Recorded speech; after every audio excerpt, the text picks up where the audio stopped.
Jantar મંતરના student પ્રોટેસ્ટની અસર ઘણા ખરા સ્ટુડન્ટોના કરિયર ઉપર પણ જોવા મળે છે.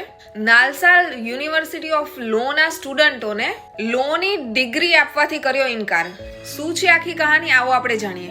બાર કાઉન્સિલના ચેરમેન મનન કુમાર મિશ્રાએ નાલસા યુનિવર્સિટી ઓફ લોના સ્ટુડન્ટના કોન્વોકેશનની અંદર જે લોની ડિગ્રી આપવામાં આવે એની ઉપર ટેમ્પરરી રોક લગાવી છે. હવે આનું કારણ એ હતું કે જંતર મંતરના પ્રોટેસ્ટ દરમિયાન જે આપણા ચીફ જસ્ટિસ છે સૂર્યકાંત એમને રિમાર્ક કરેલા હતા, જેના કારણે આ સ્ટુડન્ટોએ એક કેમ્પેન ચલાવ્યું કે ભાઈ અમે અમારા કોન્વોકેશનની અંદર ચીફ ગેસ્ટ તરીકે આપણા દેશના જે ચીફ જસ્ટિસ સૂર્યકાંત છે એમને આવવા ના દેવામાં આવે. આના વિરોધ પ્રદર્શનમાં હતા. એ લોકો ઉપર રોક लगावामां आवशे. दोस्तों एक बहुत ही चिंताजनक न्यूज आ रही है.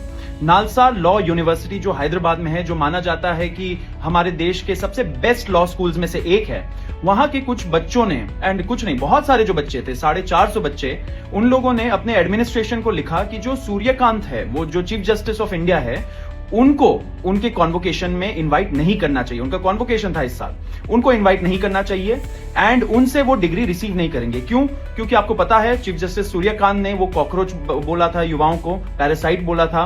एंड अभी जब दिल्ली पुलिस ने बर्बरता की यहाँ पे जुलाई 20 तारीख को, जब वो पिटीशन गया उनके सामने, उन्होंने बोला मेरे पास वीडियो देखने का टाइम नहीं है. इन सभी के चक्कर में वहां के जो बच्चे हैं उन्होंने बोला कि हम चीफ जस्टिस सूर्यकांत को इनवाइट नहीं करना चाहते, उनसे डिग्री नहीं लेना चाहते.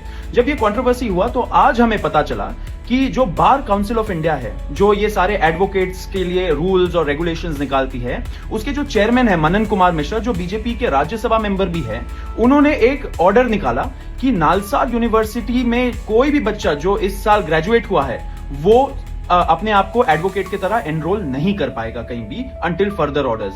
હવે આના કારણમાં જે બાર કાઉન્સિલના ચેરમેન છે મનન કુમાર મિશ્રાએ શું કહ્યું, જે વ્યક્તિ જે આપણા ઇન્ડિયાના ચીફ જસ્ટિસ છે ઓફિસર, એમની જો ઇજ્જત ના કરી શકતા હોય તો પછી એ લોકોને લોના સ્ટુડન્ટ કહેવાનો કોઈ હક નથી અને એમને લોની ડિગ્રી ના આપવી જોઈએ. હવે આ કેટલા હદે સાચું છે કમેન્ટ કરીને જરૂરથી જણાવો અને વિડીયોને વધુમાં વધુ લોકો સાથે શેર કરો.